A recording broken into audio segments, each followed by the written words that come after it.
All right. Hello, everybody. Welcome to our class today. My name is Megan Van Moore, if anybody's new. Hello to my friends that are joining the live. Ladies, always so good to see you. Today we are painting watercolor, and we're going to do a really fun negative watercolor painting technique. We did this in one of our other classes, but we're going to go a little more bold with our colors. So it's a little more punchy. So we'll be doing some really fun work here. If you wanted to use watercolors with us today, you can do that. So some of the supplies you'll need is some watercolors of choice. If you wanted to do today's class in acrylic, you can do that too. It's no big deal. But watercolors of choice. I always have an array of brushes, kind of small, medium, and large. I use these same basic craft brushes all the time, and they do the job. So it's just about like finding brushes you like and just using them. In addition to the paints and your brushes, you'll need something to paint on.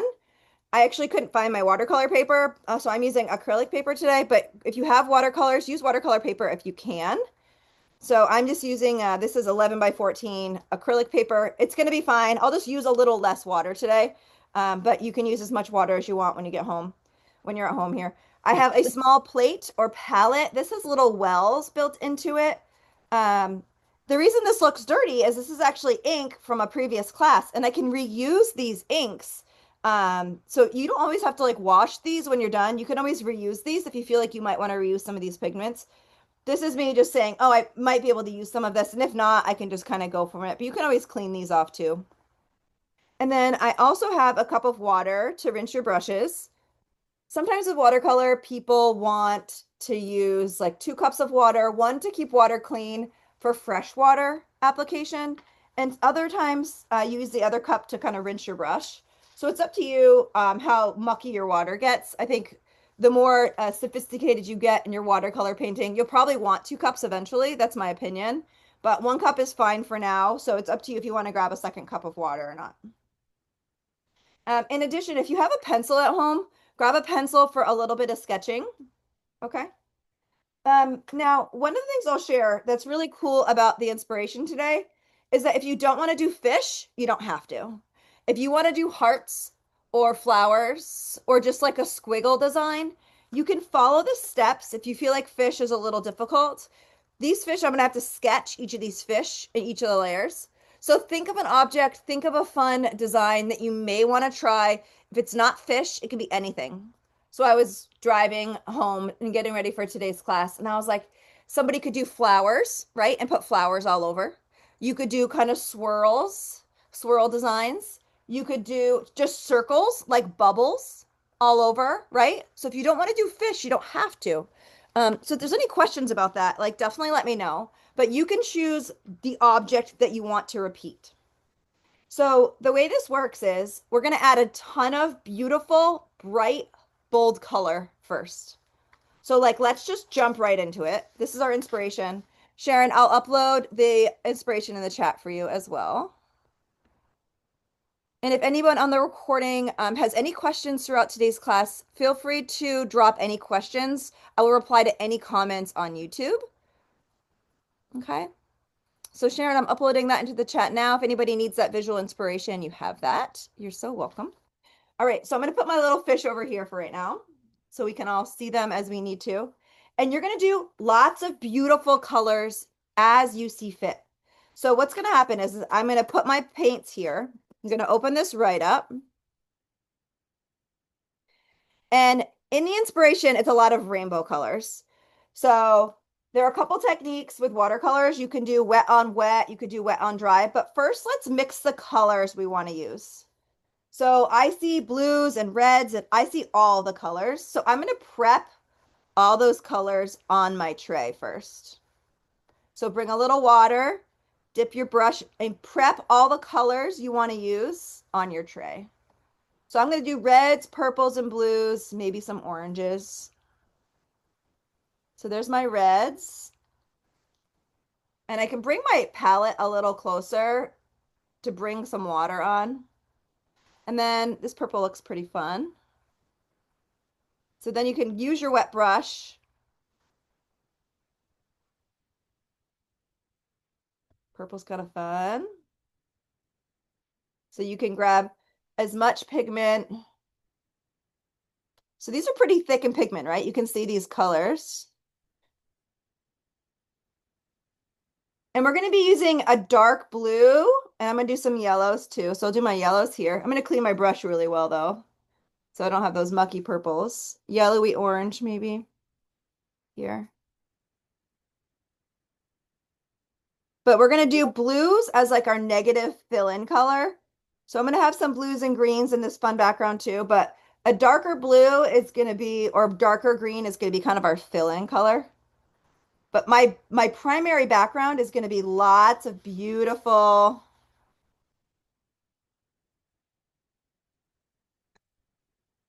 rainbow kind of colors. So I'm going to do blues, greens, purples, all of the colors of the rainbow in the background. And this first step, we're just mixing these colors to get them ready so we can determine where we want to put them on our background. So I have a pretty bluish color right here. That's pretty. But take your time. I'm going pretty quickly, but take your time. I'm going to do a green maybe over here. But all your favorite colors. So if you want to just do different tones of purples, you could do different tones of purples. And then you're just going to start to paint these on, and I'll talk to you through different ways of applying this. Wet on wet is going to be a great technique to apply these colors because it will allow them to kind of blend in with one another. But this is going to get us going. We might need to mix more colors. This is kind of a fun green happening over here. So I'm kind of bringing in some paint pigment and water.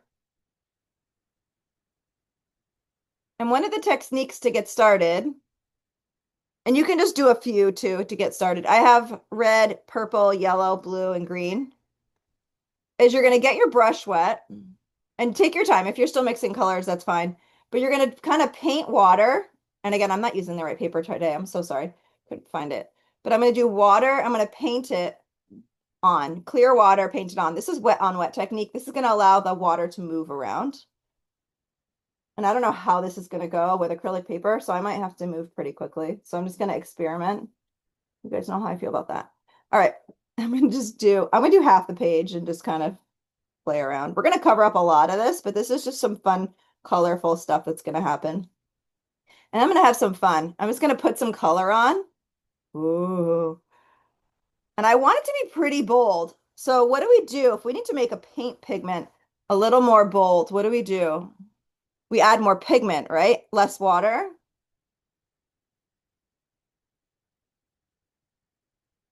So I'm going to add in a little bit of green, and you're going to let this dry, and it's going to start to bleed into one another. It's going to start to move around, which is really fun. And I want this to be pretty bold in color. So I'm going to do a little bit, let it dry. And if I need to add any more kind of pigments, I can do that. But I want it to be pretty bold. This is pretty light still in color. So I'm going to probably go a little more crazy here with my paint pigments. But you're just going to paint the whole thing and see how it's rainbow and there's like no method to the madness. That's okay. I'm just going to bring the water down and just keep adding colors.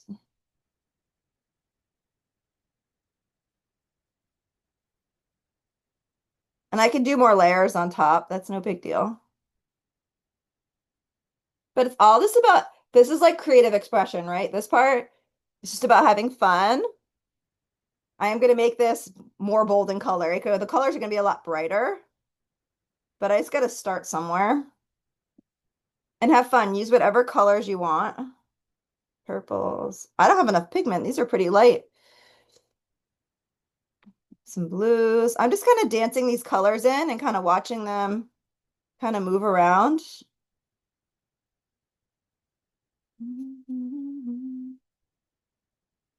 But take a couple deep breaths, enjoy the process. It's really fun to play with color, especially when it's like there's very little risk here because we're going to be painting a lot on top of it.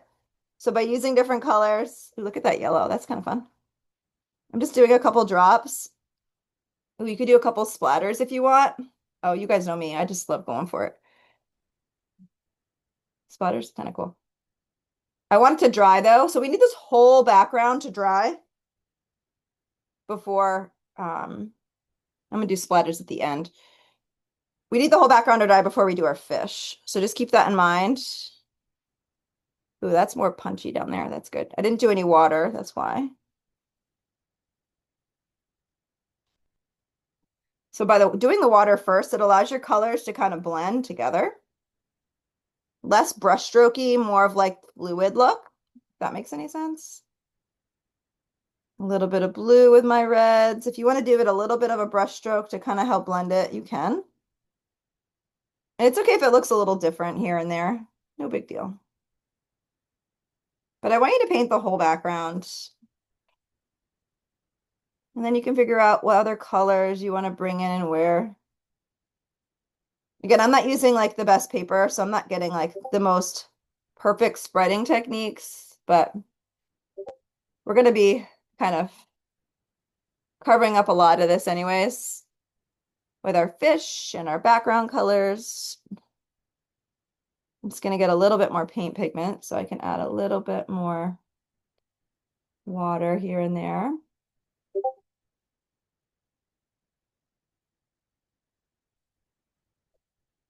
This color's pretty. I'm just going to kind of touch it in here and there. And if you see any lines or brush strokes, that's totally fine. It's up to you on, how meticulous you want to be. I'm just trying to get some like darker colors in. So you can see I'm starting to bring in like a little bit more reds. I might get a little funky and do some like abstract shapes just to play. So any way you want to fill this in, this is just background color, but any way you want to do that by play with the side of your brush, you can make it textured. You can do some lines up and down. Anything goes. We're going to be putting a lot of stuff on top of this, but have all of your favorite colors in here. I could add some oranges. I have a lot of like reds and greens. Let me see if I can add some more purples. But be playful here. We want this background to be painted. We want it to dry. I love these purples. This is so cute. But that's spreading around a bit. That's nice. So kind of lean back in your chair. I'm just doing little dashes of color here and there to kind of fill it in. So to my eye, I'm happy with the color of pigment. I'm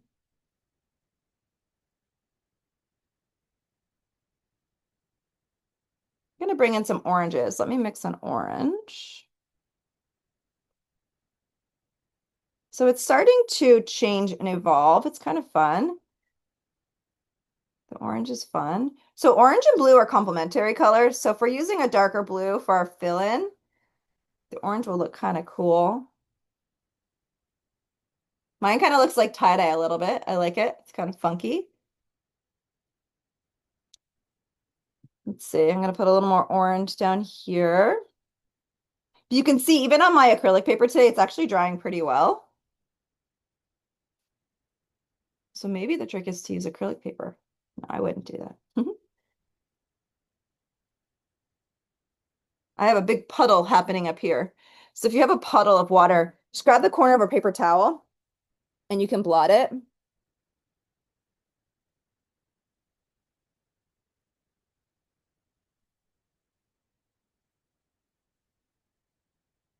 So you can just, if you have any major puddles, you could just slowly take the corner of a paper towel and just do some gentle blotting. It may pick up some of the paint, so just be aware of that.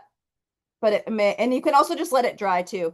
With these watercolor classes, there's like a lot of patience in regards to just doing a little bit, letting it dry, coming back, etc. I think I want to add a little bit of blue. And my blue needs to be a little darker, so I need to add a little more paint pigment to this blue. See how much more punchy that just got? So this is going to be like really wow, and like from a pigment perspective. And I'm just going to kind of tap it into different places. Again, we're going to have a lot of colors.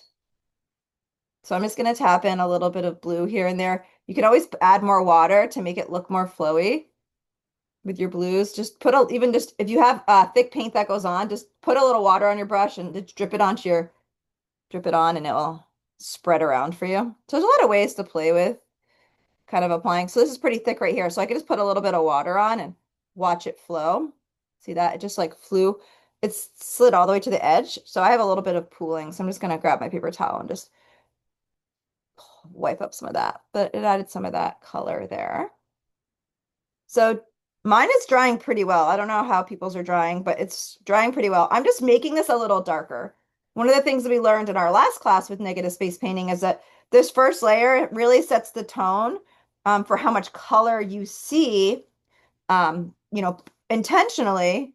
So I'm just being sure looks so fun. It's very tie-dye. I want this to be fairly like good in color to my eye. I'm going fairly light, but I'm adding more layers in. Some of you may have been a little bit more aggressive with your paint pigments than me. I didn't go too bold to start, which I could have. It's just totally up to you. So that's more punchy down here. So I could touch in some of this more blue punch kind of in some of these areas just to, and I'm just playing with some abstract kind of designs, just kind of touching it in here and there, little lines and stuff. And if you don't like the way something looks, just let it dry and, or you can blot it either way. So I'm just going to touch this in here. I have a little bit of pooling here, which isn't actually bothering me too much. It's kind of fun, actually. And then I'm just going to look around and make sure I have enough color. All my favorite colors. And then any areas you feel like you're done with, just let it dry. Don't touch it. We do need to, I'm going to add a little bit more orange here and there. We do need to let this whole top layer dry before we do our sketching for our fish or for our circles or hearts, whatever your object is. We do need this to dry entirely. So if you need to get a hair dryer, I always use like a plastic palette tray to wave around like a crazy person. That's always fun for me. So there's an orange. I might make a little bit of a richer red or pink in here since I have some strong blues and oranges. I'm just going to bring in a little bit more red in some areas. And this is just going to add enough of the punch, enough of that bold color, just enough. So I'm just playing with bringing in a little bit of this and a little bit of that. And then once you see an area you like, just let it dry. Just don't touch it. I keep going because I'm just trying to get in a little bit more color here and there. But I like kind of what's happening. There's like a lot of different sections that are like organically happening on mine. These funky shapes are in some places. It's kind of fun. So what I'm doing is very different from what each of you are doing, I'm sure. So just embrace whatever is happening. I'm just blotting up some of this water. Just have a little pooling situation here. A little lake is formed. Um, yeah. And look around the edges. Sometimes when we do watercolors, we should be taping some of our paper down on like a piece of cardboard or something, or a harder surface so the paper lays flat. We keep talking about in these classes and I keep forgetting to do it, but just for consideration in the future. I think this is pretty good from a color perspective.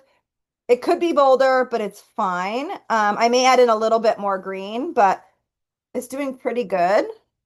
Let me see what kind of green I could add in. There's some green right here. Let's see what a little green does. But I love that I can see multiple colors in different areas. So like I see blues and greens in like so many different spaces. It's really fun, especially when you can see it all dry. It's like really fun. I have like different layers. Neat. I have kind of like patchwork designs here and there. So it's kind of funky. And I'm just going to let it dry. I'm going to listen to my own advice. I'm going to put this down. I'm going to go get something to wave around, a clean tray to wave this around and let it dry. But I'm going to stop.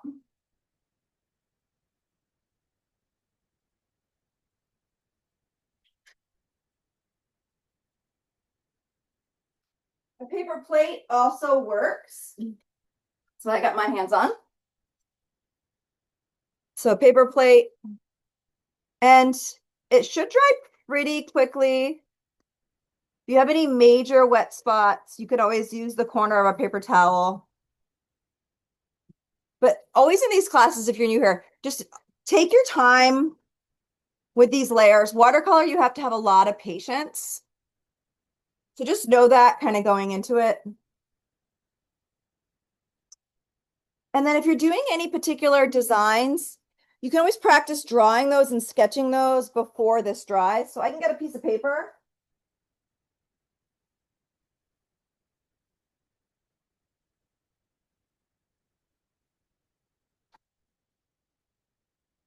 and sketch some of the fish designs. If anyone has any questions on the live on what you're going to do, if you want to use the chat and type in for the chat, if you're doing fish, we can get a piece of paper and practice sketching fish. I'll do that in a minute.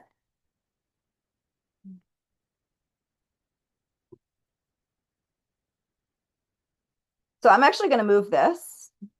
I'm going to put it on the floor and I'm going to practice sketching fish with you here while that's drying. So it's always good. I love fish, and this can be a little intimidating, which we talked about in our last class. Sharon, we talked about that. So I'm going to turn this paper this way. I'm going to put the fish here. Whatever object you're drawing, take a minute to practice sketching it. And I'm going to move my paper here. So these fish, they kind of have these like wide heads, and I haven't done fish in a long time, but you can kind of do that long body first, right? And then these fish have these like long flowing tails, and the tails are kind of like two pieces. And then the little arm. So I don't know about you, but drawing takes a little bit of practice. There's like little eyes on the side of his head here. So that's like my first pass of the fish. It's not too bad. Can always make the tail a little wider. So the thing with this picture is you're going to have a focal point, which is going to be like a circle. And you're going to do 1, 2, 3. You're going to do 4 or 5 fish, but they're all going to be different sizes. And their heads, and I'm just practicing drawing, their heads are going to be all pointing towards the focal point if you're doing fish, okay? So there's the body. The tail has a little bit of a wiggle to it. It's kind of a two-piece tail, so a longer tail and then like a little shorter tail. And these little side flippers. I think we can all do fish. Those aren't too bad. So play with this. Play with this sketch. And then you could just do another little fish. You know, we'll do this on the paper, but you're gonna do a smaller fish, you know, do that long skinny body. And then the little ripple of a tail. And then a smaller tail. And then little arms, little fins. And then the little fish head, it can be round, but it can kind of have like a little nose on it a little bit and little bulges for the eyes. Okay. So they're all gonna be a little different. You're gonna kind of have like little side fins that come out a little bit here. Hold this up a little closer. So this is me just sketching, right? See how they're all focused on that focal point? We will do the focal point on our painting. I might even want mine darker, Sharon. I'm like flipping back and forth here, but I'm gonna embrace what I have. I don't know. Do I want to go darker with color? See how dark, how bright? Oh, I'm so sorry. Excuse me. That first color layer, it's got to be, it's going to be this first fish tone. So this fish, then these fish, that's what color we're going to see first. And then with negative painting, they all get a little darker as you go. I think I'll be okay. But if you want to make the color more rich, like this, just add more of that pigment, right? But we're going to do the focal point and we're going to do 3 or 4 fish. And then we're going to paint the negative space. So the negative space is this. We're going to paint that. We're going to paint all right here around the fish. So we're going to draw the fish and we're going to paint all around the fish. Okay. So that's the process. If you're new to negative style painting for watercolor, we're going to use a pencil to sketch our objects. We are not going to fill in the fish, which is positive space. We're going to paint around the fish, which is negative space. Okay. But we can't do fish sketching on our painting yet until the painting is dry. So take a couple minutes to play with sketching. I guess I'm feeling pretty good. That happened pretty quickly. I'm going to see how wet this is. Oh, it's not too bad. I might be able to start sketching. I have a little bit of wetness. My family just got home. Come on in. I have a little bit of wetness here, but I can That's going to dry pretty quickly. So I'm going to put this here. Nope. My son Asher's here. He's 6, if anybody doesn't know him. All right. Can you go shut the door for Daddy? Sure. Thank you. All right. I'm going to put myself on mute, but we're going to give it a minute for this to dry. Okay, everybody? Yeah. Yeah, he knows. He's the boss, you guys. He's the boss. All right. So I'm going to take my plate and wave this around and get this to dry for the next couple minutes, and then we can start sketching. Anytime you want to start sketching, we can do that, but give me one moment.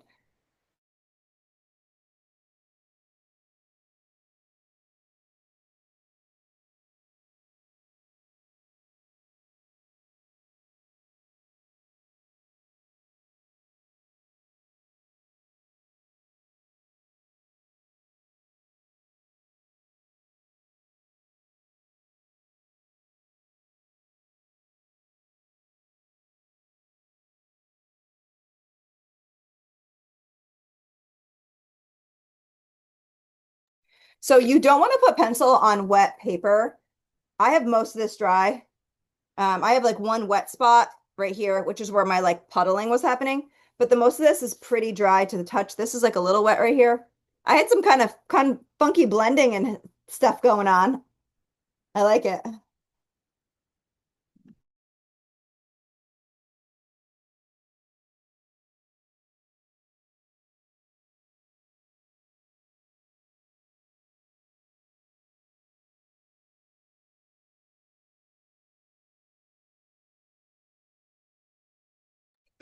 So you always want to, with watercolor, one thing to keep in mind is just being a little patient. When we do lots of layers with watercolor, people usually walk away and they come back. They go have lunch and come back. We're doing this all within, an hour and a half or so class. So just be patient with the process and just know that it can take a while sometimes for watercolor to dry. We'll start sketching in just a couple minutes. I'm going to figure out where I want my focal point to be. I'm going to zoom this out just a little bit. There we go. But I'm going to figure out where I want my focal point to be. I'm going to grab our inspiration and I'm going to get a pencil handy. And whenever you do sketching, I'll just talk through some of these steps. Whenever you do sketching, you always want to make sure you do a light as pencil as possible, especially on top of watercolor, because when you erase from watercolor, it will pick up the color.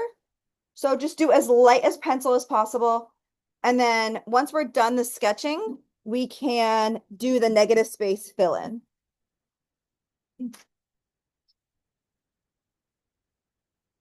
So I love these colors. They came out really fun and funky. And again, I couldn't find my watercolor paper so quickly this morning. But I'm using acrylic paper and it worked just fine. Here comes Miss Susan.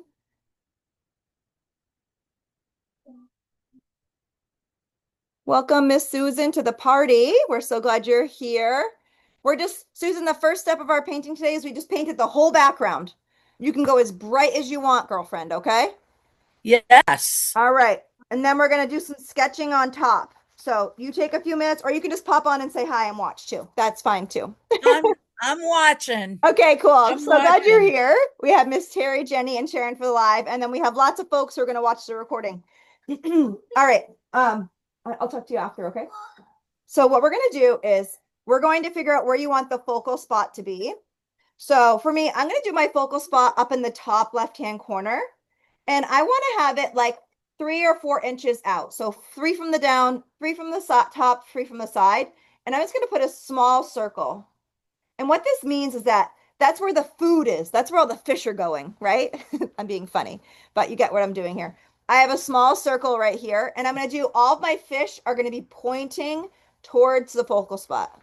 My dot is right here. Okay. The reason I put it there is because I can put a fish over here and I can put a fish here and I can do fish pointing all the way around.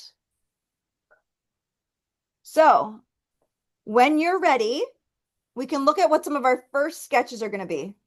So our first sketches, we have this big fish here. So I'll call fish 1, fish 2, and then there's going to be 2 here, and then there's a little one, so maybe 5, okay? So figure out where your food is, and then I'm going to just start with for your first fish and just start sketching your first fish. They could be big or small. You guys can choose, which is really nice. So practice and play with some of these details. That pencil's not working.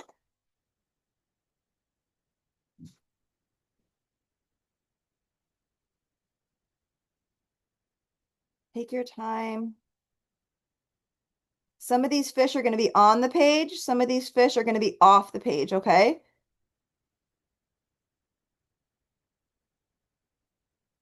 So I'm just going to, of course, this fish comes out worse than the ones I just did on the paper, but that's all right.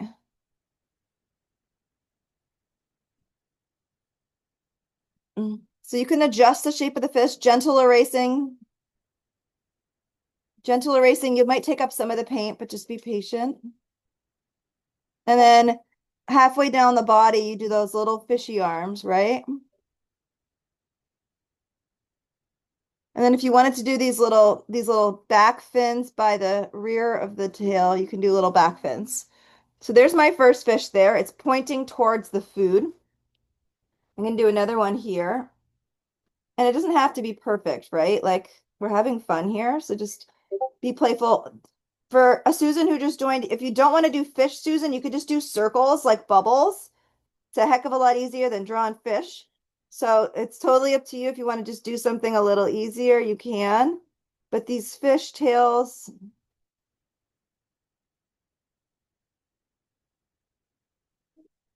they have these little fish fins on the top, little fish fins on the bottom. This is a very wide fish head, so I'm going to try to fix that a little bit. And then the fish have like little eyes that kind of like pop off the sides. This fish needs little eyes that kind of pop off. Well, those don't look very good. One eye is one side and one eye is on the other. There we go. So you want to draw and sketch your fish in. And then we're going to paint around these fish. So this might seem kind of time consuming. I'm going to do another fish here. I'm just doing some light sketching. One fish tail is a little bigger. One fish tail is a little smaller. And it's got these cute little fins. It's a very small fin. I got to make my fins bigger. And then down here by the butt, there's like other secondary fins, which is really cute. Now, I want to recognize that drawing isn't necessarily easy. So I just want to acknowledge that. So just give yourself a little bit of grace. Give your fish some of these round eyeballs. And you'll start to see, I'm going to do another small fish over here. You'll start to see your fish, especially when we start painting in the negative space, it'll really start to just kind of jump off your canvas. But I'm just going to do one more little fish here.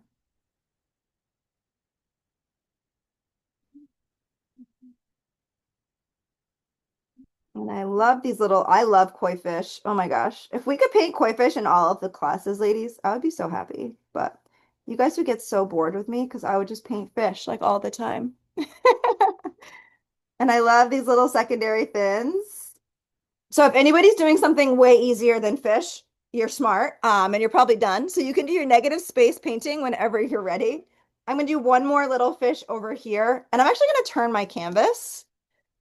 So I'm going to move this out of the way.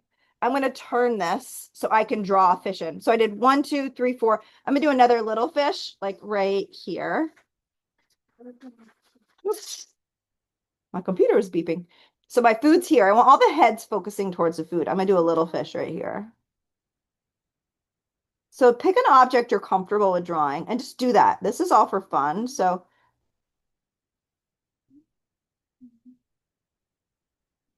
and then I have little eyes on the side of the head. And then I have little fins that kind of come out. Then I have these little butt fins too. Such a technical term, isn't it? Okay. This fish is really funny looking. It looks like an axolotl. Like the head is way too big, but it's okay. So I want you to take your time, but for anybody that's ready, you can fill in the negative space with me, okay? So the negative space is going to be a darker color. I'm going to do a blue color, a dark navy blue color. So if anybody wants to mix that with me, you can. I'm going to put the fish back over here. Everybody can see it. I'm going to grab my paints and I'm going to mix a navy blue color. So navy blue is like blue and black, usually mixed together. Okay. And it doesn't have to be like incredibly dark. And I'm just going to start with this. And you're going to paint over, this is pretty dark. So I'm going to go around and paint the negative space around my fish. I'm using a big brush and being careful. I'm doing um I'm doing wet brush dry paper just to see what it looks like. If I want to make this more blue, this is pretty dark, like gray. Okay, let's try this. That's better.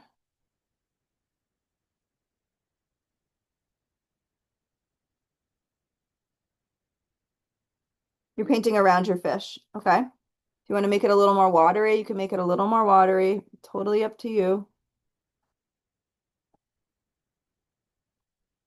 If you wanted to do water on water technique, you could.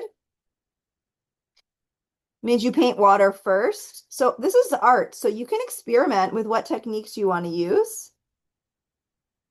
But I'm painting around the fish, the negative space around the fish. And you don't have to use a dark color because we're going to do layers upon layers as we do more fish. So the background will get a little darker as we go, which is really fun as we build more fish into the scene. So the progress of this inspiration is really fun because we're going to have lots of fish in different layers kind of pop out. So the biggest thing is pay attention to where you're painting, which I'm not doing a very good job at, so I'm going to talk about it. Try to stay away from your fins because we need those to stand out.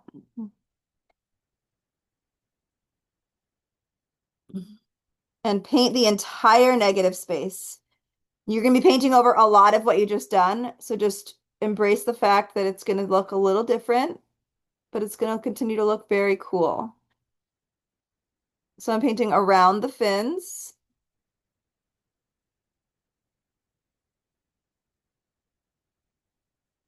Okay. Where's my fish? Okay. Okay. So you're painting, so your fish start to pop out of the page. So let's see. I'm going to go up here and go around this fish carefully. I'm using the edge of a big brush. My son's like, don't use big brushes. I can use a big brush. It's about being in control, Asher. So I'm going to be in control as I fill this in. I'm going to stay away from this mucky orange in the middle. I don't want that to spread, so I'm just going to let that dry. But I'm going to come in and around each of these fish. And I'm going to go around each of these. Got the peanut gallery. I'm going to send them upstairs, you guys. Send them upstairs. Asher, can you go upstairs, baby? Please. You have to be quiet then, okay? My son Asher is 6. Now he's grown so much. Asher lost his 2 front teeth, so all he wants for Christmas is his 2 front teeth, which is so fun. And they're already coming in. It was so funny. It happened so fast. So this is a fish. I'm going to come right in between these little fish fins and dance around. And I'm going to paint all the way off the page. I'm painting everywhere. And see how these fish are starting to jump off the page? You can use a smaller brush to kind of get in between those nooks and crannies. Now, this might be a little bit of a process, this painting. So if you wanted to do, again, if I just did circles or something, which we totally could have, but you guys know me. I just was like, let's do fish. Let's do something really hard. That's going to take 3 hours, right? But guess what? It's okay. We're not going to be here for 3 hours. And we're going to do as much as we can as a group. And then you can always, keep painting on your own. Some of you might have done something more simple. We just roll with it. It's so fun though, either way. And I'm really, the way I'm filling in my brush strokes too, I'm doing wet on dry. I'm just experimenting. You may figure out that you like the wet on wet better. Hey, Asher, can you go upstairs for me? Thanks, babe. You may figure out that you like the wet on wet better, which is the wet paint down first. So just pick and choose. It's okay to experiment. This is where you learn what works, what doesn't work, what you enjoy doing, what you don't enjoy doing. And I have a lot of crazy brush marks everywhere, and I just want you to know that's okay. If you have crazy brush marks everywhere, just know it's okay. It's a part of the process. With water wet on wet, you get less brush strokes, but the brush strokes kind of work because I'm kind of focusing them all towards that center fish food up there, which is kind of interesting. And it's working only because of that. But I'll do wet on wet for our next technique for the background. But I'm just going to use this and I'm going to slowly dance around these fins. I will get a smaller brush to do touch-up detail,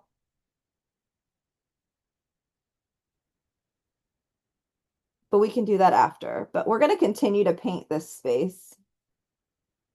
We're never going to be painting over these fish. So these fish are always going to be here. And as we do more layers, we're just going to continue to go around these. So don't feel like you need to be perfect right now. Just get as close as possible to these fish fins. We're filling in the water around the fish. So we want it to be a little darker because the fish are in the water. This is water. So I'm using this blue-green color to set the tone for the water. And I'm doing these brush strokes kind of diagonal now, kind of facing in to the water. I'm going to make a little bit more paint. And if it gets a little different of a color, that's okay. It's always fun to see how things change. The goal is to, your fish should start to jump off the page or whatever object you're doing. And if you're doing a different object and you are like way more done than I am, that's okay. Just let that dry. And then you're going to sketch your next layer. So that's our process today is you're sketching one layer at a time. We're sketching, painting the negative space and letting it dry. Then we're going to sketch another layer and you're going to fill in this whole negative layer and doing another space and let it dry. So it's this beautiful process. Oh, I got some crazy blue that's happened up here. And you can leave your little focal point white if you wanted to. Like if you wanted to leave it a little lighter. I just filled mine in. I won't fill it in next time. But you're filling in over a lot of the color you did. It's light though, so you should still be able to see some of the color and all the work that you did underneath. But you can see how many fish I have. I have one, two, three, four, five. This one's blending in a little bit, so I can kind of go around it a little with a darker color, but it's going to continue to jump out as we add more layers. So I'm not worried about it too much, but I'll add a little bit more so you can see it. Let's see, anywhere you want to do just a little touch-ups. You can kind of dance around your fish with a smaller brush or the same brush. It doesn't matter. But we just want to do one layer because we're going to add more layers in. So there's the one fish, two, and then I have a little one up here. He's blending in. Looks like a girlfish. There's a lot of pink and red around it. Let's just do a little more blue around this one. There we go. This nose is a little pointy. I like the tip of the noses to be a little rounded. There we go. All right. Not too shabby. So this is drying pretty well. So as you do these layers, they're going to kind of dry as you go. If you do the wet on wet technique, they will, dry a little differently, right? But this was really fun. I might get a small brush and just do a little bit of detail work while everything is drying. Just kind of tuck in around some of these fins, nice and tight. It's important. We're going to be doing some of this tuck in work on each of the layers, but it's good that we get nice and tight to the fish's body. So the fish really stands out from a detail perspective. So I'm just using a little bit of a smaller brush to outline near the fish's body, go around the eyes.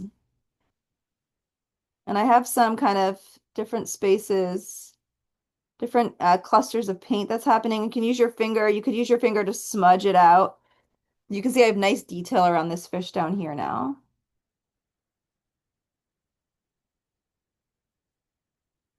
I like that I can see the detail around the fish. So this is kind of a good first pass. We don't have to be this detailed every layer, but it's good to do it maybe in a first pass, just so you kind of get in there. You could do this at any point though in the project today. I want you to see those little fins if you're doing a fish from me. If you're doing something easier, then you're probably moving on to the next step. So in our classes, I always want you to go at your own pace. I'll take a look at the chat. Oh, there's something in the chat. You guys just saying hey. Oh, Terry said she's doing fish too. She's doing Pisces. Nice, Terry. I love that. And I'm just gonna slowly, oh, I love that idea. Dance around some of these fins. And this is letting the whole background dry as I'm doing some of these details, so that's a good thing. So we can do our next layer of fish sketching on top of it. Now, we could get really fancy. I'm just going to throw some ideas out there so you guys can make some considerations. You could do like grass, like flowing as well. Like imagine like seagrass or something flowing in like the third layer. If you don't want to do fish, you could do grass, you could do fish, grass, fish. That could be interesting, right? Like like underwater seaweed kind of thing. That could be really neat. This is where you can make those choices as an artist of what details you want to use. So there's a little bit of a fish right there popping out. Love this. This fish down here, he will pop out more with other layers. I'm just going to give him a little bit of an outline.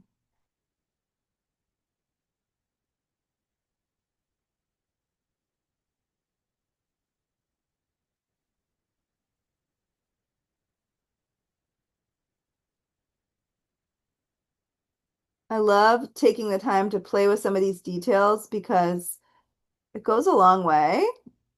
Just playing with these side details. And it allows you just to kind of relax a little bit. Like forcing ourselves to slow down and change gears is such a good thing. Okay. And our classes, if you're new here, they're usually about an hour and a half. Sometimes when we're doing something a little more complicated, they could go over. So always just join us for as long as you can. The recordings will always be available on my YouTube channel. But I encourage you, if you're not already following our Patreon community, to follow us because we do a lot of fun things there. Okay. So I'm gonna let my fish dry. My fins can definitely be longer. I'm gonna do some bigger fins next time. I have some pretty wussy fins going on, ladies. They're not as big as they should be.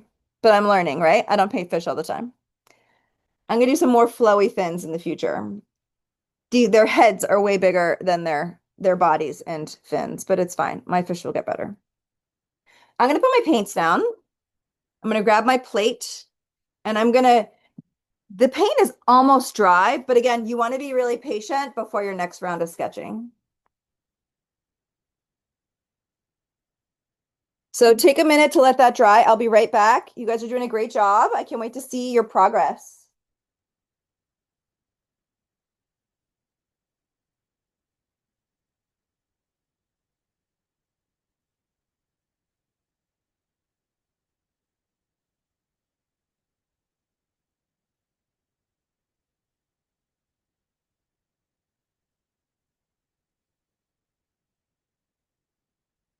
All right. So we want this layer to dry entirely before I am close. I have a few wet areas, but my wet areas are around the fish. So this is the other thing. Your fish can be the same size or they could get smaller. I'm going to do the same size fish in my other negative spaces. I'm not going to go bigger because we're looking down on the fish from a perspective. So I'm not going to get bigger. If anything, I do the same size or smaller, but I'm just going to do the same size because it doesn't matter. And the perspective that we're looking at is we are looking down and the fish are swarming because Terry just threw a handful of food in the water and they all want it. Okay, that's what's happening right now. So I'm going to take my pencil and I'm going to sketch my next round of fish. So maybe we make a rule. Every time we do 5 or 6 fish, right? As an example.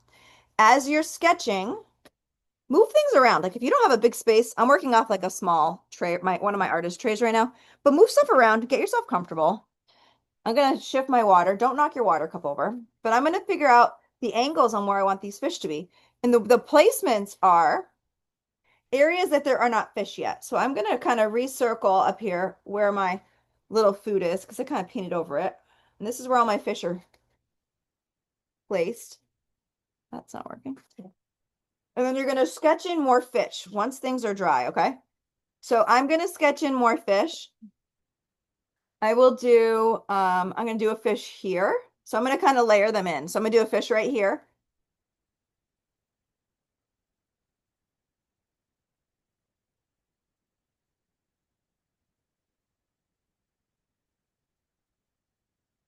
Do a bigger tail. Except it's going off the page, so we're not even gonna be able to appreciate it. That's all right. Bigger flowy tail. Maybe I'll do bigger on the side. All right. And then it has little eyeballs. It has little fins. So my fish are not like swimming. You can also have your fish longer and they can be a little more flowy and bendy. I'm not doing a very good job at those sketching right now, but this is, we all just we do things for fun and we learned our sketching along the way here. I'll do some bigger kind of flowy fish as we go. So that's one right there. I'm gonna turn my canvas. I'm gonna do a bigger fish. I'm gonna do a crazy fish right here. Let's see. It's gonna be just longer. It's gonna have a little bit of a fin.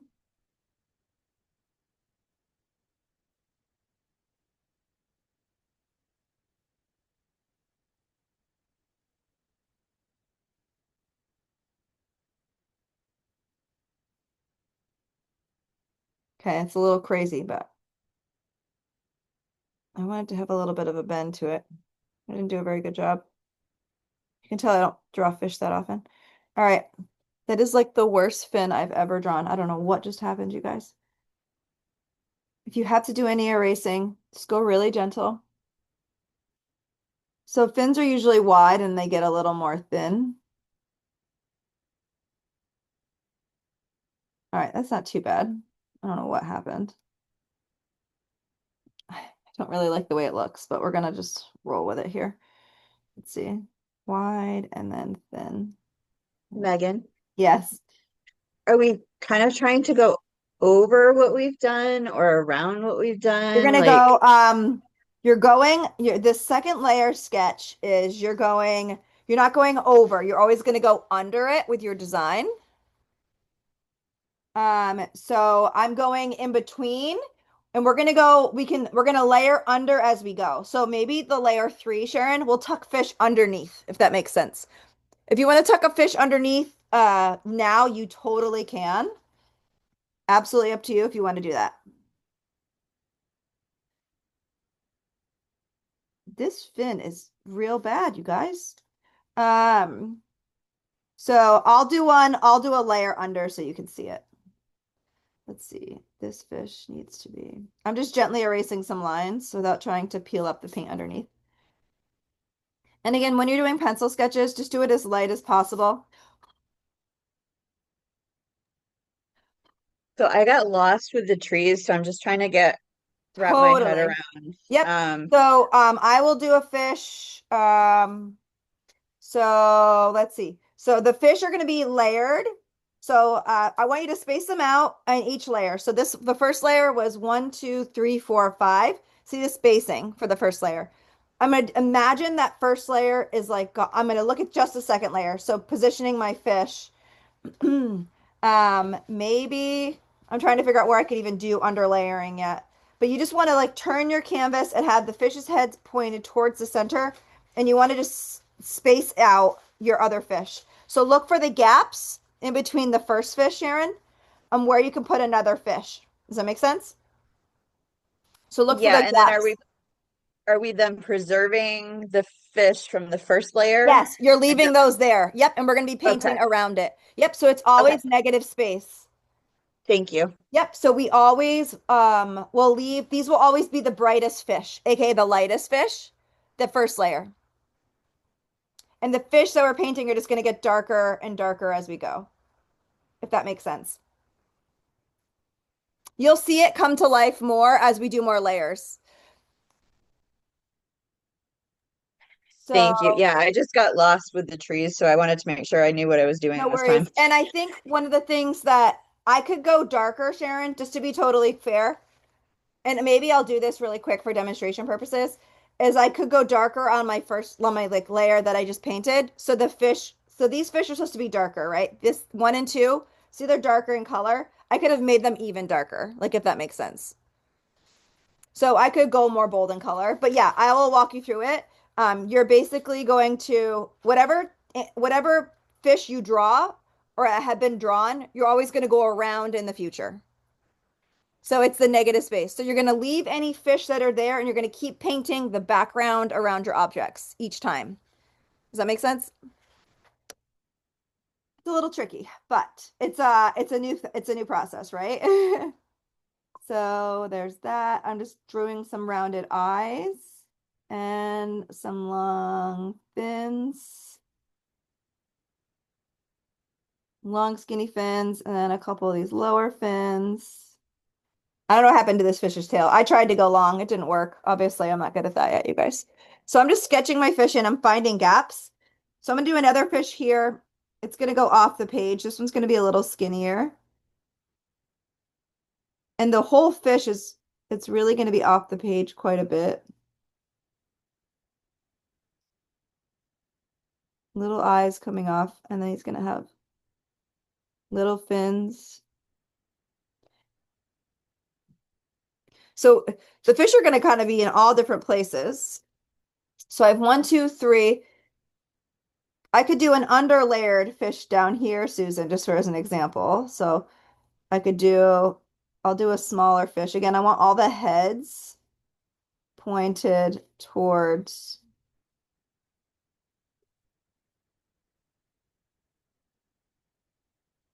God, my fish heads are so big, you guys. I'm not good at this fish thing. I gotta make the heads the right shape. It's tricky. You don't paint fish that often. It's like, whoo-wee. All right, there's a fish head, and then it's gonna have a little fish. Longer, maybe a longer fin. There we go. You can play with the directions of your fins too. That's fine. Okay. So I have this fish head by like this tail right here, which is fine. So I have one, two, three, four. I'm going to put another fish at the top, but I'm going to take my picture, pick it up, and spin it. Let's do the sketch. So I'm going to do another fish head right here. A little eyeball.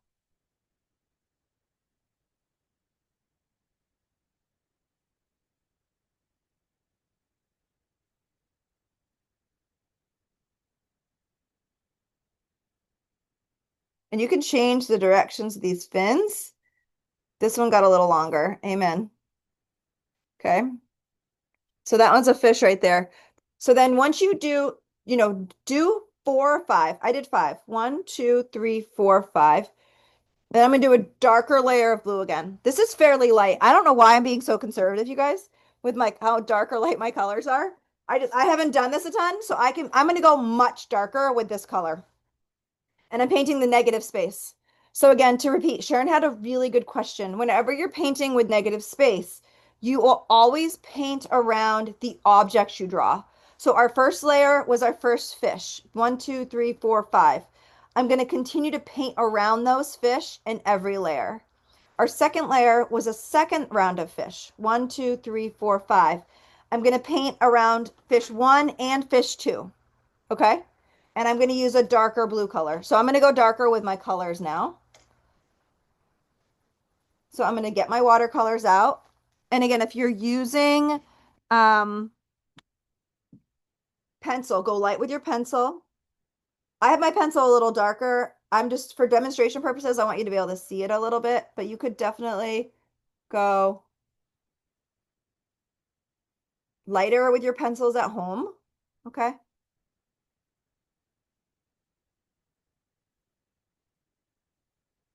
I'm making a bluish gray color. Okay, this is much darker. I'm gonna get a little here, okay? Here we go.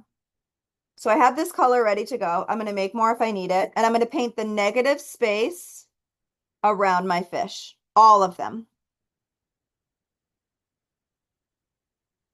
Even the first one. So I'm gonna dance around, and this is getting darker. Nice. And I'm gonna use a small brush in between. And your whole picture is going to get darker as we go. That's the intent of this. So see how that's a little darker? If you need to make your paint pigment darker, that will help a lot. So you're just painting around all of your fish now. Fish layer 1 and fish layer 2 in the negative space. So what's around your fish? You're painting around your fish. Sharon, I think we got lost a little on the first class is because the colors were so light. Since we're trying to go a little darker in this example, you'll be able to see the difference a little bit better. So I'm going intentionally a little darker with heavier paint pigment so we can see the difference.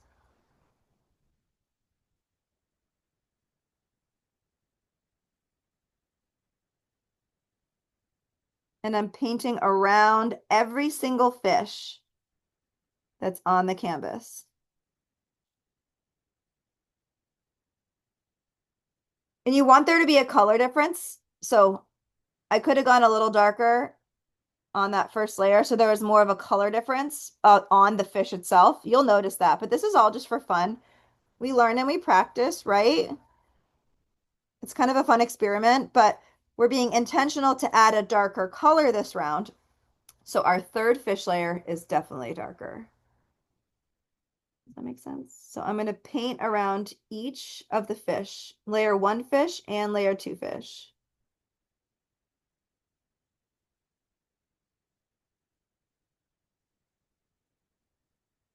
And it's looking very cool. Carefully stay, go around the lines. Our fish are swimming in this beautiful water. Take your time. I'm running out of paint. I got to make more in a minute here.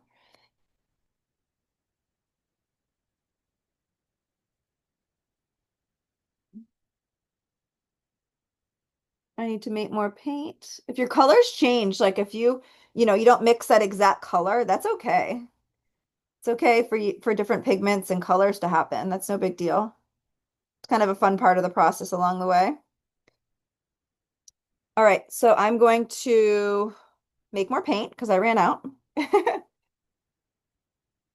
you can see it's much darker as a layer two or three even per se here. So let's make some more paint. I want to put this right on top. So it's blue. I did like blues and greens and blacks. There's that. A little bit of black, a little bit of blue. I think I put a tiny touch of green in. Oh no. Okay, I saved it. I always drip paint. I'm so messy, you guys. I always make such a mess. Use your finger to smudge. I just had a drip like land on a fish. I'm like, no, not that. I think I was able to get it off. You can also use the corner of a paper towel to do any cleanup. Like if you need to clean up a fish a little bit, like I just got a drip on one, I can just take a wet paper towel and just kind of wipe it off a little bit to clean them up. So it's kind of nice to know what your tools are in classes like this. All right, let's see. So I'm mixing my color. This is pretty dark. Let's try this. Oh, it's like really dark. I'll make a little more water to it. Okay, so I'm just going to keep going. There we go.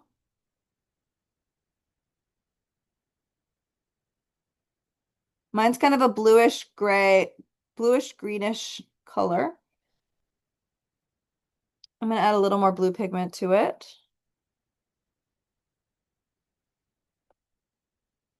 But you can add different colors along the way. So if you do a color you don't like, just know you're going to be painting kind of over and around it eventually. So just kind of just continue to roll with it. Just know that it can change because we're adding more colors as we go. So I'm going to add just a tiny bit more of blue, just a little bit. to get that underwater theme. So I'm going again around each fish, and this is going to get much more blue. And I'm going to do my brush strokes based on that focal point. And I really should do another fish over here. So I'm going to give it a little space and I'll do another fish in just a minute because I want to kind of fill in like the visibility, the visible balance, the visual balance. I'm going to do one more fish in that top corner because I have nothing up there right now. And I'm painting around each fish. So just like in our tree design, we are painting around each tree every time. And I'll use a small brush to kind of get into some of these nooks and crannies, but you guys get the idea now. And all my brush strokes are all stemming from that focal point.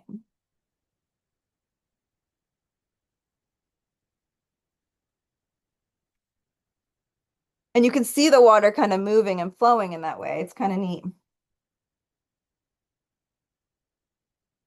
So you can kind of dance your brush around each fish.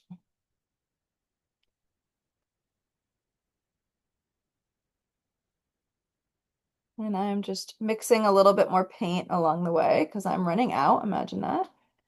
Where's my focal point? Right there. So I'm just going to have a little bit of a focal point. I'm going to put another fish in over here because I feel like I need it. So as an artist, we make visual kind of choices along the way. I'm going to do a fish right over there. Just a minute. But I'm painting in this second layer. So the negative space, and I'm just going to do a little bit of a circle right here. The negative space around this layer. And I'm going to do this fish right here. So this fish will jump out off the page around this fish. And I have like a little bit of a grayish blue here as like a secondary color. That's okay.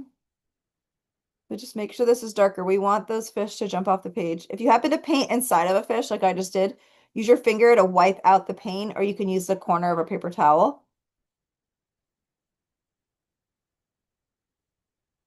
Okay, but you can see how that second layer is darker. And the colors are all a little bit different. Look how this is really bright here. That's good though. That rich blue, I'm going to paint around this fish.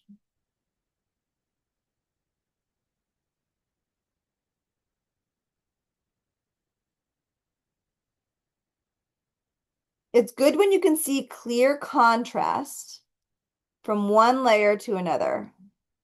And I'm getting better at that. I am not perfect with that, but keep that in mind as you're doing this negative space. Make sure you can see clear contrast from one layer to another, which means a clear visual difference. And that is not the formal definition of contrast. That is just how I'm explaining it today. Okay. All right, and I'm just mixing a little more color. I keep running out, which I have enough to go from. I'm just kind of remixing, adding a little water, adding a little more pigment to fill in this negative space. And again, I want there to be contrast, so I want it to be a little darker if I can.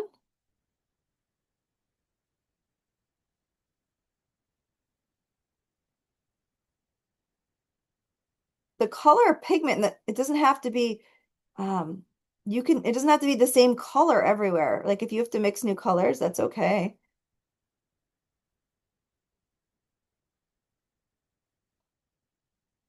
Here we go.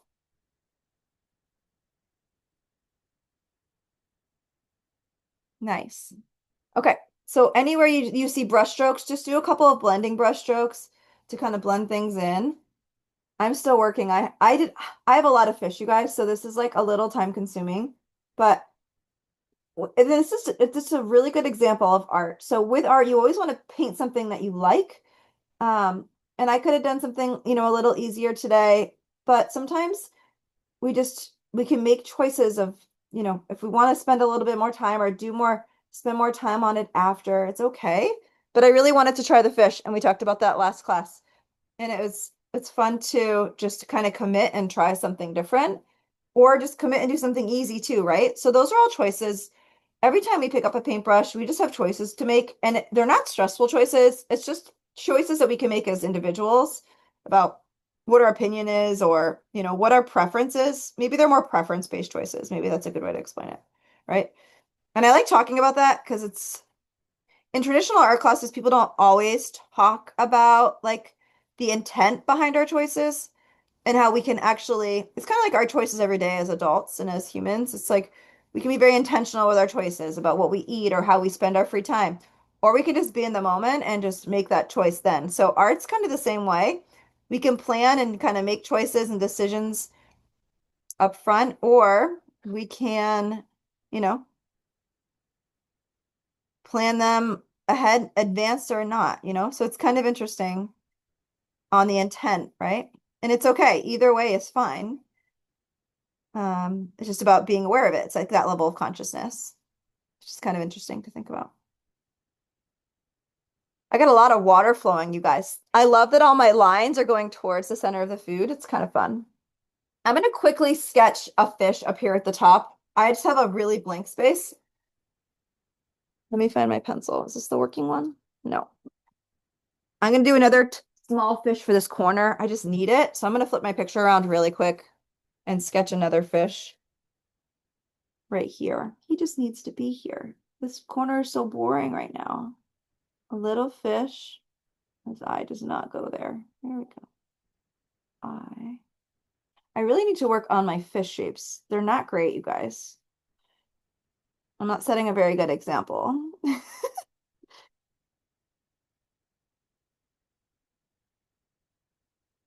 This is like a little fish. I gotta make his fins longer. This is pathetic. All right, there we go. And this pencil's really dark, so I'm just gonna come in here and just erase some of his pencil. And his eyeball is a little off. Let's fix his eyeball a little bit. Okay.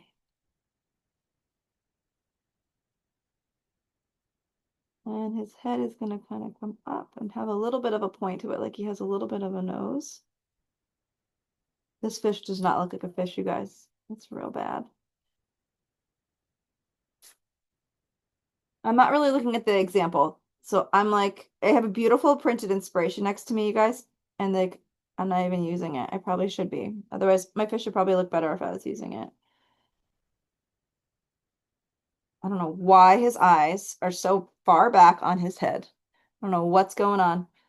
Okay, so the next step of the process is, oh my God, I don't know what's going on with this fish. Okay, I'm gonna ignore him right now. I'm gonna paint around him. He's gonna get better. Um, he and I have a little situation happening right now. All right, so I'm gonna paint around this guy so he's at least there, and I'll fix him after. But I want him to be there before the next layer. So we're letting layer number 2 dry. Okay, that's where we're at, most of us anyways, besides me and this fish, and I don't know what's going on. All right, so he is now here. I'll call him Theodore. Okay, Theodore is here. Okay, I'm painting around this guy. He needed to be in this corner. His eyes or something. All right, I'm painting around him so he is now in the picture. I can fix him as we go. So see how visually I needed that little fish to be there. That was important. So now you have some choices you can make, right? As we're looking at this, we've only done 2 layers of fish so far, and it's starting to come to life. You can bring in smaller fish, or you can bring in smaller fish, or you can bring in the same size fish. And Sharon, this is where you're going to start to underlayer them a little bit. So you can add them in the spots in between, but if you need to layer them under, if you're running out of space, you can do that too. Anywhere it's dry, you can start to sketch. So I have room, and this isn't even that dark. I really should go a little darker in some areas. So I'm just going to do the right thing and make some darker areas a little darker. Like right here, it needs to be a little darker, aka more paint. So it's just a decision that I'm making. Make sure you have enough contrast in paint color. I just wanted to add a little bit more. And I'm just doing some of these watery brush strokes. I'm just doing like a little circular thing here with a focal point. But I'm just going to let that dry. I'm going a little darker so there's more contrast in the painting. Try not to paint over your fish fins like I am. But you can do some nice even brush strokes. Just going to kind of bring this back a little bit. Okay. I just wanted to go a little darker right there. Okay. A little more blue. I didn't really do a good job. So I'm going to take my pencil. I'm just going to, whenever you're ready, there's no rush. I'm going to start to sketch the next layer of fish. It's dry right here. I'm going to do another fish here. I'm going to use my visual. God help me, you guys. These fish are so pretty. Mine are like these short little things. I have a bunch of little baby fish. I don't have these long, mature, curling koi fish that I wanted, but it's fine. We're going to embrace my fish. Okay, here's, I'm going to do another fish right here. I guess the fish eyes are a little more forward. I was doing my fish eyes further back. Imagine that. All right.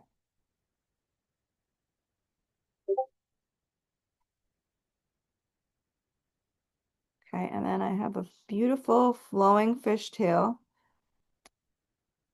And then I have these cute little fins. They can be kind of long. And you can kind of change the shape of your fins too a little bit if you wanted to. This one's going to be kind of curling a little bit. You can have these bottom fins.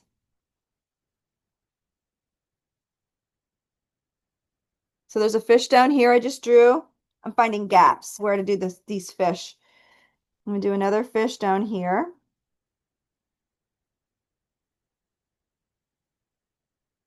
So your fish are going to start to be off the page a little bit. You're going to start to see that.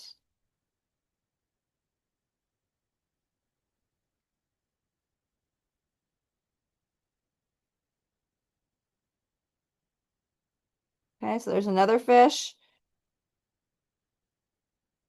I'm going to gently turn my canvas and paper to draw fish on. I'm going to do another one here.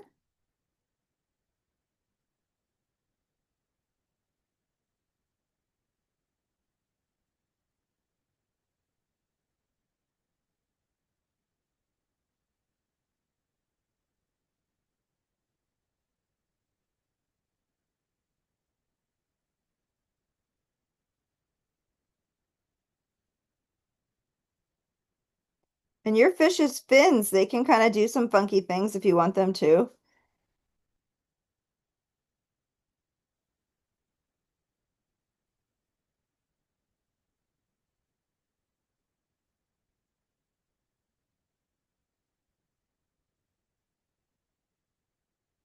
Okay, so I put another fish there.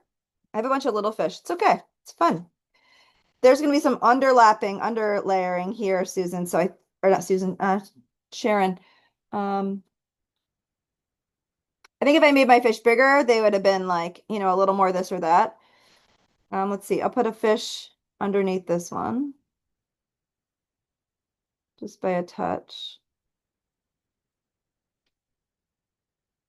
My fish heads are very wide. I think that's my problem, you guys. I have very wide fish heads, and they're just not normal. They're a little mutated, I guess. And then these fish bodies,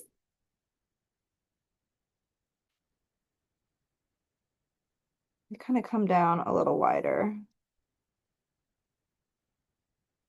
When you don't draw fish that often, weird things happen, and that's okay. We're just going to embrace the situation. And we knew this was going to happen. Everybody, we all knew this fish were going to be hard, and it's okay. It's okay to do hard things. We can laugh at ourselves, right? This looks like an abnormal growth versus an eyeball. It's all right.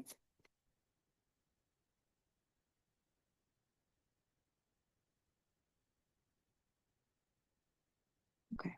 We're just going to give you a fin and send you on your way, little buddy. Okay.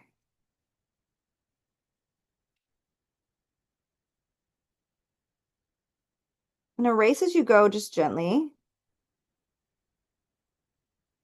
That is the worst fish I've drawn all day. Let's just erase him a little bit. Gentle erasing. You got to be careful.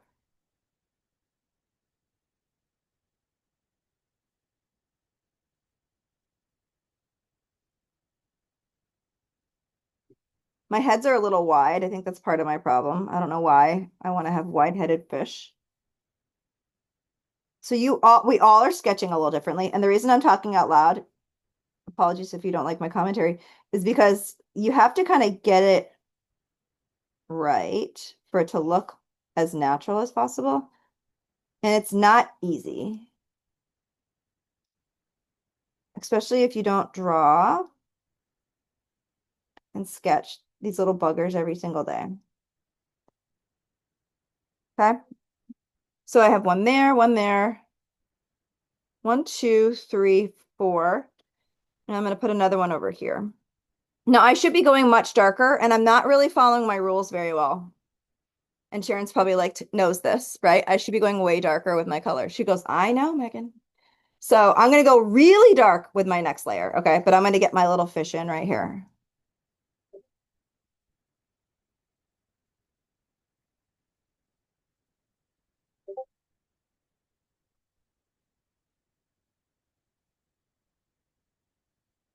Okay. And I'm going to do these little fins.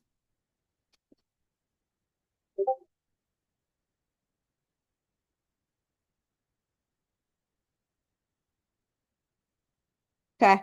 So I have my 1, 2, 3, 4, 5 fish in. I'm going to go really, really dark. And maybe I should even do another fish by the middle area. It's pretty sparse right here. So I'm gonna do another fish right here. It's gonna be a little smaller.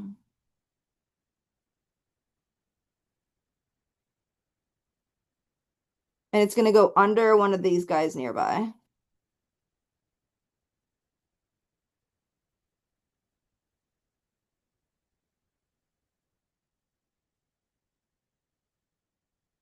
Okay, not too bad. I'm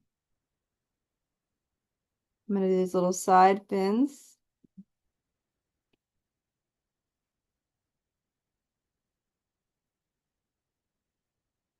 Has a wide head, because all my fish have wide heads, you guys. Try to make it a little longer and leaner. Let's see if I can do that. Give them little eyes. Since this one's like really visible. Okay, I did another fish right here. It's sort of overlapping. I didn't do a really good job of overlapping, but it's okay. I put him in. So now I'm going to do my third layer. So we have 3 layers of fish. 1, 2, and then the third ones I just drew. You're always going to go around all the fish, all the trees when you paint. Now I'm going to go really dark. Let's see if I can actually do what I'm saying. Okay. Let's see if I can make a darker color. It's so hard, and it takes like there's so much intent, and I just got to drop. If you ever get a drop on, just grab your paper towel and just blot it up really quick. Um, it takes a lot of intention and focus to use the right colors, the right shades, right? When you want to be intentional. So there's a nice blue right there. This is dark-ish. I'm gonna make it a little darker. And I'm gonna really try to cover up the background. I'm gonna really try this time. Okay.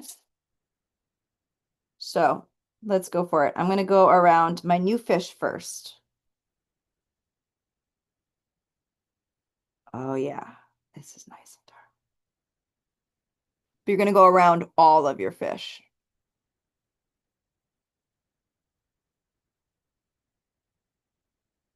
I can use a small brush and go in after. But I'm going to go around all of my new fish as well as the old fish. So just kind of start in one corner and work your way. See how much darker that is? That's what I needed to do last time, Sharon. Use this color. So I'm going around those little fishy fins. That's probably one of the hardest parts is going around each of the objects, but just enjoy the therapeutic part of the process. Oh, I just painted over a fin. Don't do that, Megan. Use your finger, wipe it up really quick. Some of these details are so small. You got to be really careful. I'll get in here and do a smaller brush in a minute. But just turn your brush, play with all the different ways you can hold your brush.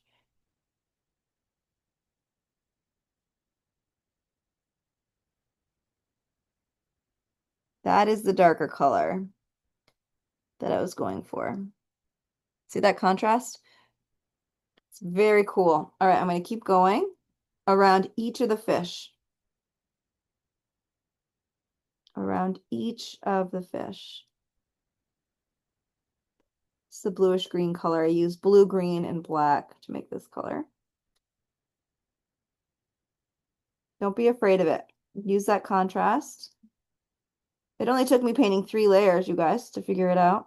How dark I needed it. Needing and wanting, right? It's a fun conversation to have. So there's another fish here, so I got to go around this fish too, right? So you have to pay attention and focus, right, Sharon? We were talking about getting lost on the objects. Keep an eye on your objects, right? That's the tricky part. Focus on your objects while you're painting. 1 second, Usher. You have to focus on your objects while you're painting. Don't focus on anything else. Just focus on going around each object. Mommy, Yes, Usher? just come over. We have to push up. Yep, we're going to do it in a little bit. Thank you, baby. I appreciate it. Just remind me. I will. Thank you. I appreciate that. I'll update the time, Asher, so thank you. All right. I'm just going to grab my phone really quick. Where is it? Here we go. So keep painting. I love this darker color. You can see it's really starting to come together with this 3rd layer. And we'll do one more after this. Let's see here. So keep on painting. Keep on painting. Oh, perfect. Okay. All right. Just gonna put my phone right here. All right, so I'm gonna keep on going. If you can manage how much water you use. If you use less water, you're gonna get that strong pigment. That's what we want. We want this strong pigment at this point in the process. It really will help to start pick up all the beautiful layers. And we noticed this with the tree class too. So if anybody's listening, we did a negative space tree class as a first practice for using negative space or watercolors. This is our second negative kind of watercolors treatment class with fish. So one of the things I mentioned in the beginning of this class is that you don't have to do fish. You could just use circles as bubbles or flowers. We did fish because I wanted to do fish selfishly. I think some other people wanted to try it too.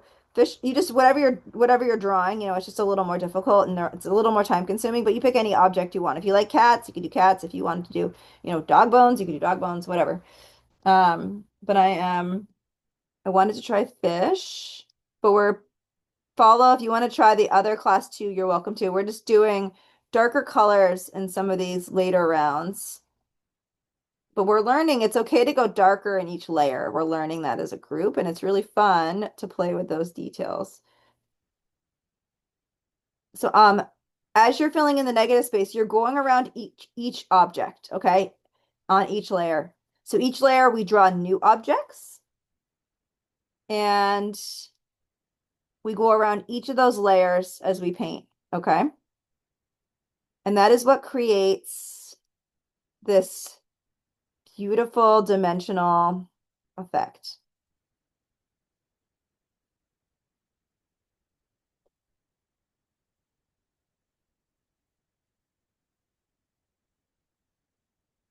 And you can come in and layer and make things. And I love the texture this is creating. Like, how beautiful is this? So fun. I love the darker textures. I love this watery, pun intended, look, right? You can use as much or as little as water as you want as you're applying this. I'm doing dry paper as I'm filling things in. I'm dancing around each of the fish fins. We can do more detailed work at the end to really refine each of the objects. And I'm keeping all of my brush strokes in line with that focal point. Okay. So I'm going to keep going. Believe it or not, I have to make more paint. I'm sure you guys are all running into the same thing. And I'm really just taking my time. I'm using a little bit of blue paint. I'm going to bring this down here so we can mix this together. And if you have any drops.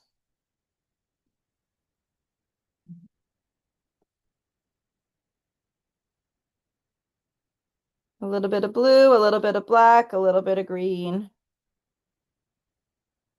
Okay.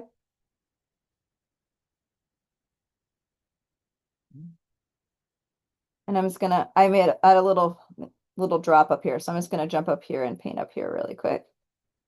And some areas might be a little more blue than others. That's okay. It's all part of the process. If your fish don't have eyes, you can always go add eyes after, right? Use a small brush to go in and refine.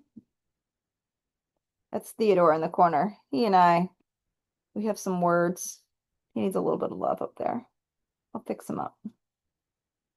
But see that contrast is really pretty, really cool. I have this circular area here. This is some grays and blues, and you can see I'm kind of playing with, I'm just gonna do some swirling here just to have it to be a little fun. This is kind of my focal point. So I just have like a little circle. I just keep swirling around. I keep that focal point. Try to keep it light if you can. Just keeps your eye in that area. I'm going dancing around each fish, right? Each layer you dance around all the fish. Paint around each of the fish in each layer. The background is going to continue to get darker and darker. That is intentional. But look at these beautiful colors. Each layer is intended to get darker and darker. Okay. You can use a small brush after to dance around all those little fins. Just get that darker color in there and let it dry and see what happens. You can let it blend. You can let it just sit there.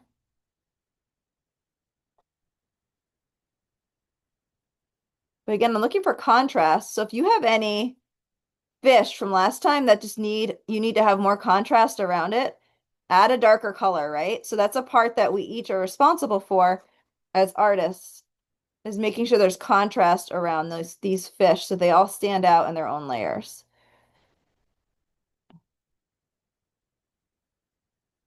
So fun. But as you start adding these third and fourth layers, that's when things really start to jump off the picture. It's just a process of being patient and being a part of the evolution.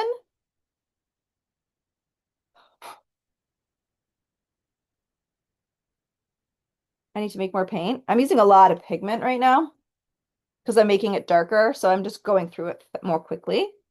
So I have this blue. I'm going to use another blue. I'm using a lot of this blue right here. Let's use some of this. Let's use some of this one.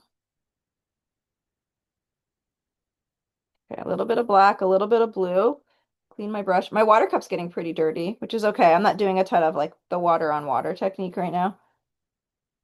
Okay, let's grab a little bit more blue. Let's grab some of this blue. There we go. I'm probably gonna need more, but this is a good start. So you can manage, how much paint and how much water you need, what that combination looks like. And I'm going to continue to paint around these elements. So this is another fish. This is one I just drew. I'm going to make sure it's nice and dark around it. So focus on the lines of the elements.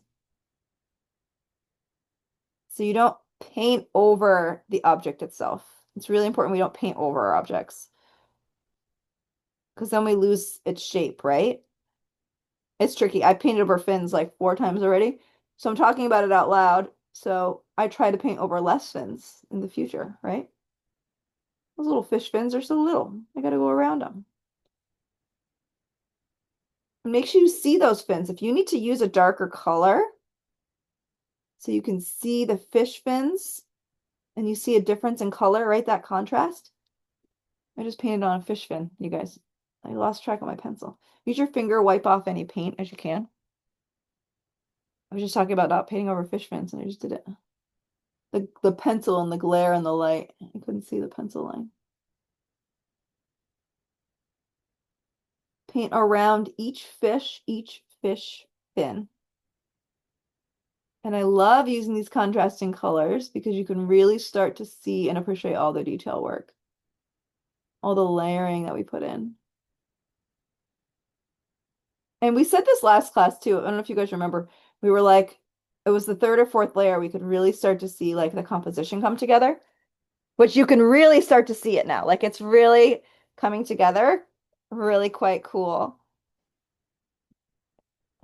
Again, I'm playing with those brush strokes.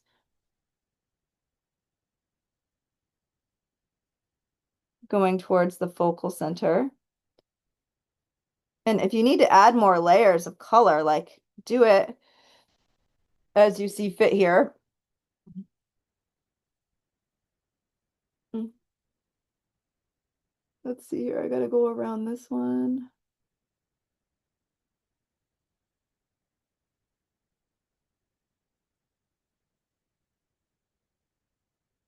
Use the I'm using like a 1/2 inch brush. Use the tip to spin your brush as you dance around these fins.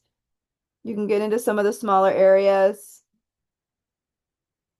I have this fish down here. I haven't even gotten around this corner yet.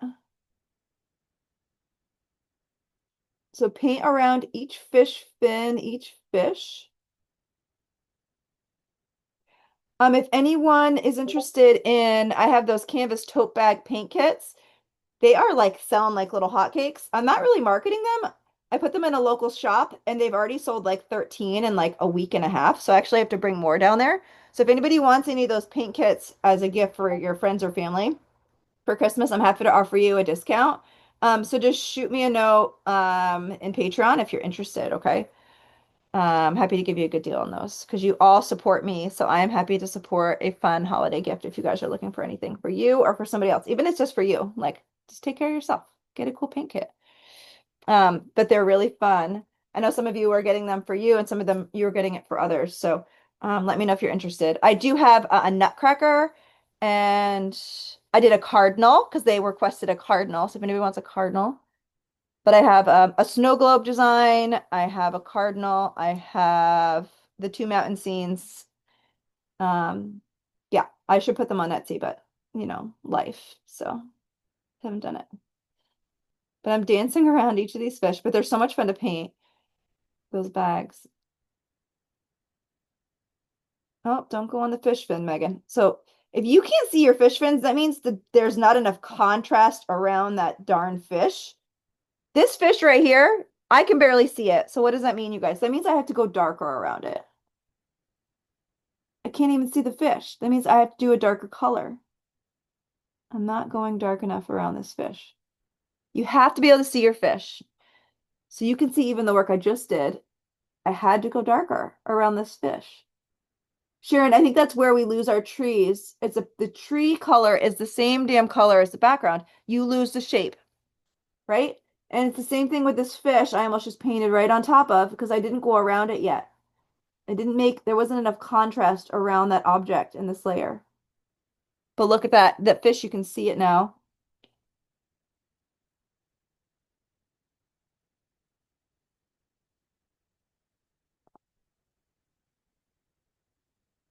Okay.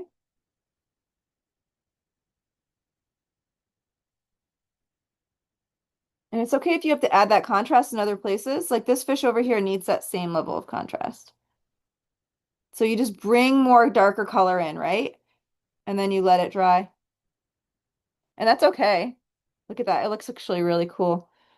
That darker color. But that fish right there needed it. Couldn't see it.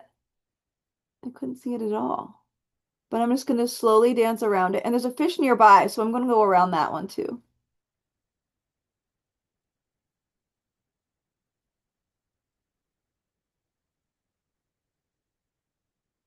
It's good to have contrast around these fish. Some fish are going to stand out more because they're lighter in color, right? So I have this whole corner up here to do, and this is taking a little while. So I want to acknowledge like sometimes different styles of art and painting can take longer than others, and that's okay. And it's fun to try new things, and I just applaud you all for being patient and having fun with me today. I'm so glad you're here with me and enjoying this. Some of you are probably like, I cannot believe I decided to fish. I'm insane. Or some of you are probably really enjoying this. Um, if you are not a part of our Patreon community, we share our artwork with one another in that space. So all of the lovely ladies joining our lives today, they share their artwork with us, and we love seeing it. And we love getting to know one another and chatting. And I would encourage you to join us on the Patreon space to chat and share your artwork and ask questions. We have a wonderful community that we've created. We always welcome, nope, I'm not done, buddy. We always welcome new folks. So almost Asher, okay? So funny. My son's home from school because of the holiday. All right, and I'm going to paint around this fish, but enjoy it, join us, and we'd love to get to know you and support your creative journey because we all are at different spots of it, that's for sure. But we do a little bit of this and a little bit of that in these classes, and we always try to keep it mixed up, mix it up. So I'm going to go around this fish because I can barely see the head of this fish. So it's kind of interesting to play with that contrasting piece. We talked about that, right?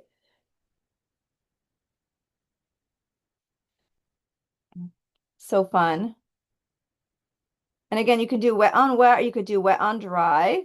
You just put a little more water on your brush too and just see how it moves around. But this fish down here needs a little more contrast. And if you wanted to get a smaller brush and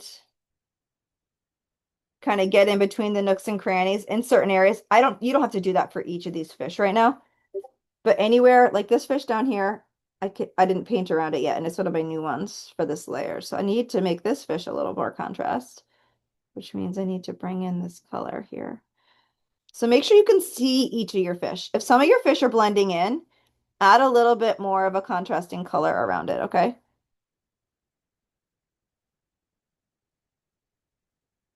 I'm going to go under his arm so you can see his little fishy fin. The more you add these contrasting colors, all these other fish are also going to start to jump off the page. So how fun is this? I got this cool kind of water blob going on up here. I don't hate it. It's kind of fun. A little bit of water happened. I love these little happy little accidents. It looks so natural. It's like, a true unique watercolor painting when you can see the blending and you can see the pigments of colors just set in different ways. It's really fun.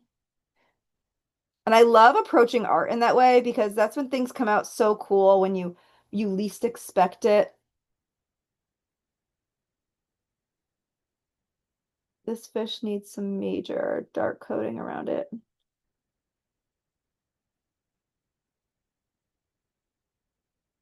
This top corner. So this is a little time consuming, right? Kind of painting around each of these fish. I acknowledge that. A little bit of green, a little bit of blue, a little bit of magic, use your imaginations here. I love just mixing a bunch of random colors. It's really fun. Oh, I got some really cool stuff happening up here. This top corner is bending for me because I didn't tape it. So if you need to use any tape to hold any edges down, just know you can always tape your paper down. A lot of watercolor artists will Jenny does this and she's with us today. You tape you tape and you paint inside of your area, Jenny. A lot of watercolor artists do that because it holds the paper down flat, but you also have that nice border, that white border when you peel it off. So that's a really good technique for watercolor. I'm not used to doing it. That's why I don't tell us to do it at the beginning of the class. So I forget to do it. I think I just painted over a fin. That's all right. But I have some really fun colors happening. Some fun bleeding, some fun pigments drying in some really splotchy ways. I love this little happy accident that happened here. I'm embracing that. But again, I want you to look for, do you have enough contrast and color around your fish? And this fish down here does not. So what am I going to do? I'm going to come in and add more contrast. So if you can see a fish clearly, you can kind of stay away from that fish, but pay attention to the objects that you cannot see very well, because we need to make sure that those are visible to the eye.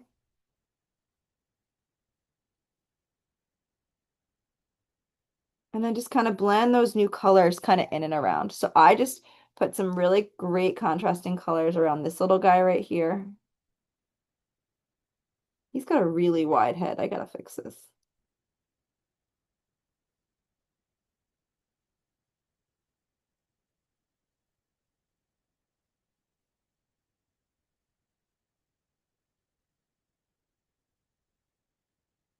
There, now that fish is standing out for me. That's what I needed.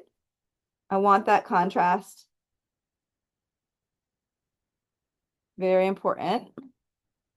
All right. Hey, Asher, can you go upstairs for me, babe?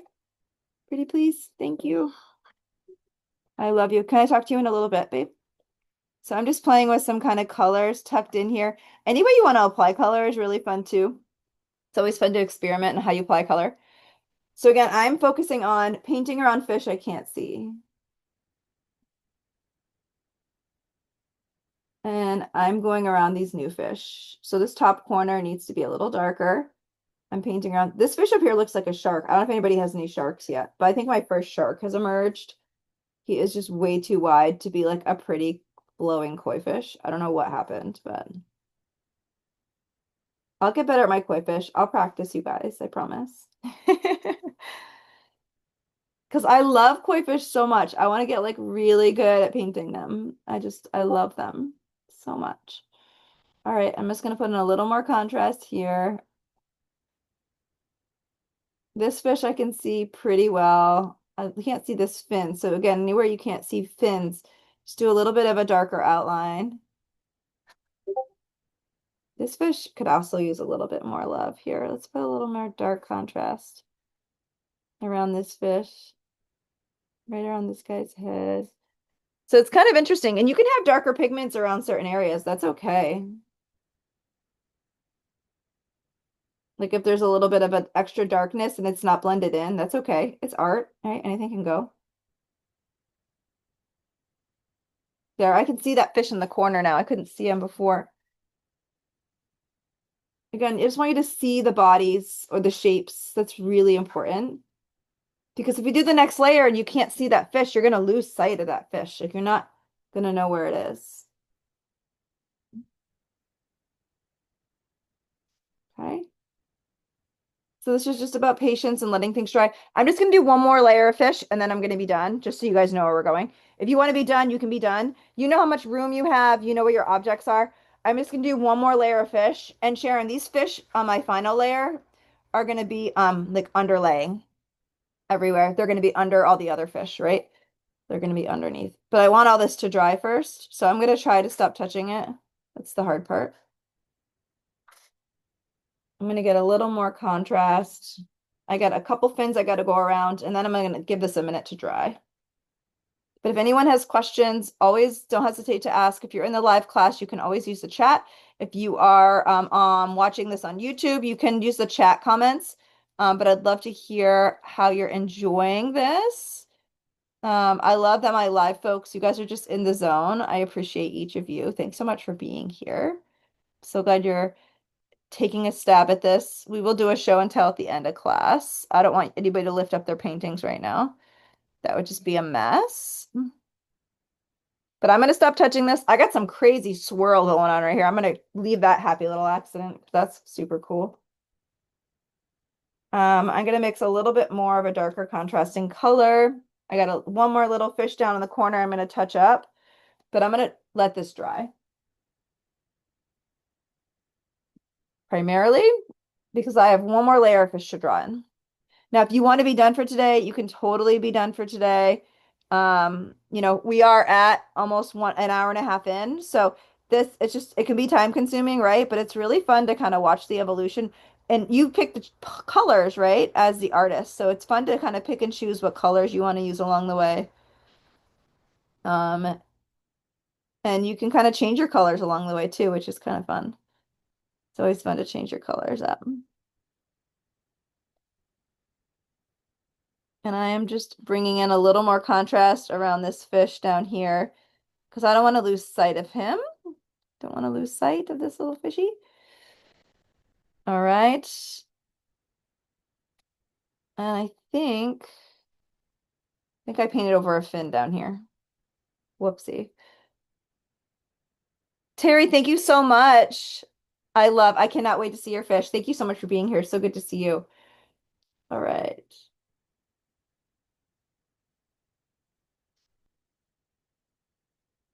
All right.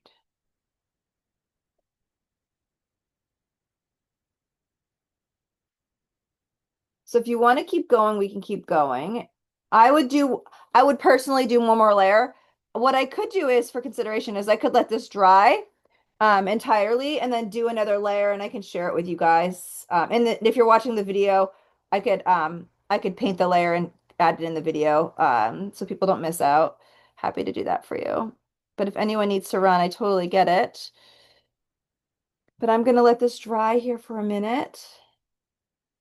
And then you can be intentional maybe even too about the the positioning. So it's been, it's actually been 2 hours because we started 11:30. So you can see that, right? So it can take a while, but it's really fun to see the evolution happen. This is going to be gorgeous. I'm definitely going to hang this one up.